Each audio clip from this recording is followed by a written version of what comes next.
Jadi hari ini pemerintah mengumumkan beberapa paket stimulus ekonomi lanjutan terkait dengan Hari Besar Keagamaan Nasional, yaitu Idul Fitri 1447 Hijriah atau 2026 Masehi, sesuai dengan arahan Bapak Presiden terkait THR aparatur sipil negara, pemerintah pusat, termasuk P3K, TNI Polri, serta pensiunan. Pemerintah telah menyiapkan anggaran sebesar 55 triliun rupiah, dibandingkan tahun lalu ini meningkat, tahun lalu 49 triliun, naik 10%. THR ASN tahun 2026 yang akan disalurkan kepada 2,4 juta ASN pusat TNI Polri dengan total 22,2 triliun. Kemudian 4,3 juta ASN daerah, total 20,2 triliun. Kemudian 3,8 juta pensiunan, totalnya 12,7 triliun. Nah, komponen yang dibayarkan 100% penuh meliputi gaji pokok, tunjangan keluarga, tunjangan pangan, tunjangan jabatan, kinerja sesuai dengan regulasi yang berlaku. Pemberian THR merupakan hal yang berbeda dengan pemberian gaji yang ke-13. Jadi saya garis bawahi bahwa THR ini tidak sama dengan gaji ke-13. Gaji ke-13 biasanya diberikan di bulan Juni. Nah, pencairan THR dimulai secara bertahap sejak 26 Februari yang lalu, minggu pertama, dan THR tersebut diberikan kepada PNS, CPNS, P3K, pejabat negara, prajurit TNI, anggota Polri, pensiunan PNS, pensiunan prajurit TNI Polri, hingga pensiunan pejabat negara. Sedangkan untuk gaji 13 ya seperti biasanya dibayarkan di bulan Juni. Untuk sektor swasta, kewajibannya wajib dibayar penuh, tidak boleh dicicil, dan paling lambat dibayarkan H-7 Lebaran. Jadi THR diberikan kepada pekerja dengan masa kerja minimal 1 tahun, dan kemudian juga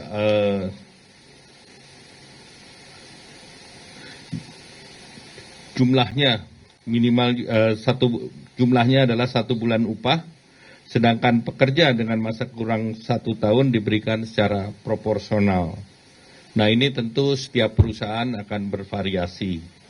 Nah, berdasarkan data dari BPJS Ketenagakerjaan, penerima upah yang tercatat adalah 26,5 juta pekerja, dan diperkirakan jumlah THR yang dibayarkan senilai 124 triliun rupiah untuk THR sektor swasta, dan ini diharapkan bisa mendorong konsumsi nasional secara signifikan. Kemudian bonus hari raya untuk ojol.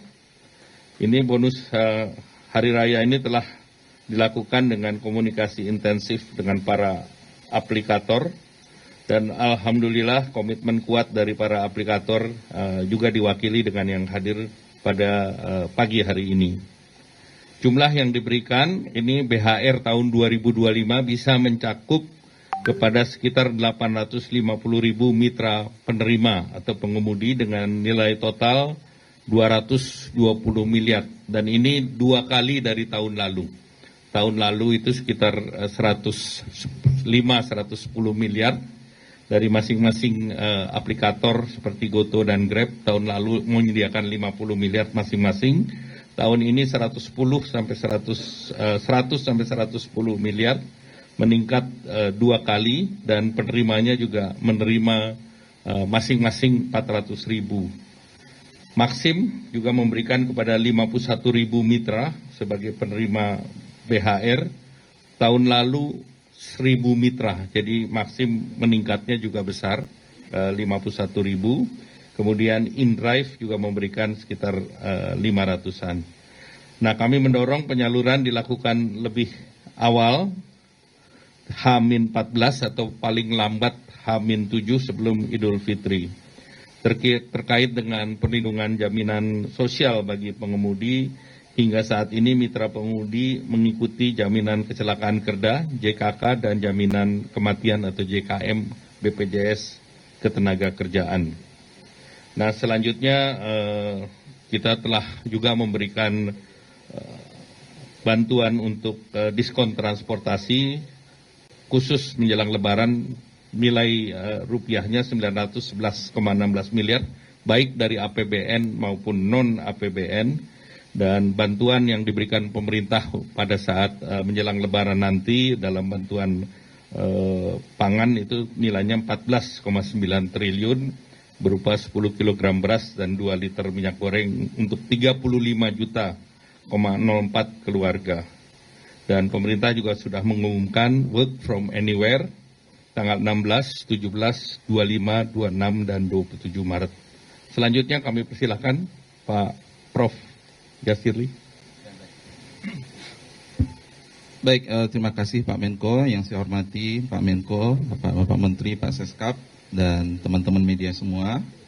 Saya ingin menyampaikan bahwa kami dari Kementerian Ketenagakerjaan, kita sudah mengeluarkan surat edaran yang pertama nomor M3HK04003/2026 tentang pelaksanaan pemberian tunjangan Hari Raya Keagamaan tahun 2026 bagi pekerja atau buruh di perusahaan. Surat edaran ini kami tujukan kepada para gubernur di seluruh Indonesia. Ada beberapa poin yang ingin saya tekankan dalam surat edaran ini. Yang pertama, bahwa pemberian THR mengacu kepada peraturan pemerintah nomor 36 tahun 2021 tentang pengupahan dan peraturan Menteri Ketenagakerjaan nomor 6 tahun 2016 tentang tunjangan Hari Raya Keagamaan bagi pekerja buruh di perusahaan. Yang kedua, bahwa THR keagamaan diberikan kepada pekerja atau buruh yang telah mempunyai masa kerja 1 bulan secara terus-menerus atau lebih, dan pekerja atau buruh yang mempunyai hubungan kerja dengan pengusaha berdasarkan perjanjian kerja waktu tidak tertentu atau perjanjian kerja waktu tertentu.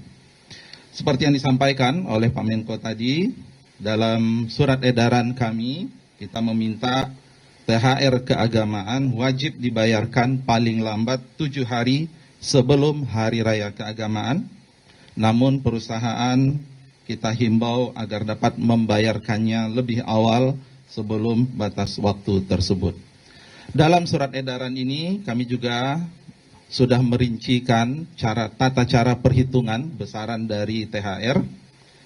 Kemudian kita menekankan bahwa THR keagamaan wajib dibayarkan oleh perusahaan secara penuh dan tidak boleh dicicil.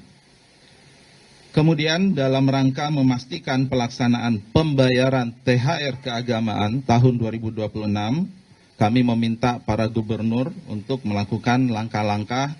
1. Mengupayakan agar perusahaan di wilayah masing-masing membayar THR keagamaan sesuai dengan ketentuan peraturan perundang-undangan. 2. Untuk mengantisipasi timbulnya keluhan dalam pelaksanaan pembayaran THR keagamaan, agar masing-masing wilayah provinsi dan kabupaten atau kota membentuk pos komando satuan tugas atau posko satgas ketenagakerjaan pelayanan konsultasi dan penegakan hukum THR keagamaan tahun 2026 yang nanti terintegrasi dengan posko THR kemnaker.go.id. Bapak dan Ibu yang saya hormati, saya juga ingin menyampaikan yang kedua, surat edaran Menteri Ketenagakerjaan nomor M4HK04003/2026 tentang pemberian bonus Hari Raya Keagamaan tahun 2026 bagi pengemudi dan kurir pada layanan angkutan berbasis aplikasi. Surat edaran ini ditujukan kepada para gubernur dan pimpinan perusahaan penyelenggara layanan angkutan berbasis aplikasi di seluruh Indonesia. Sebagai wujud kepedulian kepada pengemudi dan kurir pada layanan angkutan berbasis aplikasi atau pengemudi dan kurir online dalam menyambut Hari Raya Keagamaan dan untuk mendorong peningkatan produktivitas pengemudi dan kurir online, Sekali lagi, pemerintah menghimbau kepada perusahaan penyelenggara layanan angkutan berbasis aplikasi untuk memberikan BHR. Beberapa hal yang kami tekankan dalam surat edaran ini. Yang pertama, BHR keagamaan diberikan oleh perusahaan aplikasi kepada pengemudi dan kurir online yang terdaftar secara resmi pada perusahaan aplikasi dalam jangka waktu 12 bulan terakhir. 2. BHR keagamaan diberikan dalam bentuk uang tunai paling sedikit 25% dari rata-rata pendapatan bersih selama 12 bulan terakhir. 3. Perusahaan aplikasi agar transparan dalam perhitungan besaran BHR keagamaan kepada pengemudi dan kurir online. BHR keagamaan diberikan paling lambat 7 hari, tapi kami menghimbau untuk bisa dibayarkan lebih cepat dari batas waktu itu. Dan pemberian BHR keagamaan tidak menghilangkan dukungan kesejahteraan bagi pengemudi dan kurir online sesuai dengan ketentuan peraturan perundangan yang telah diberikan oleh perusahaan aplikasi.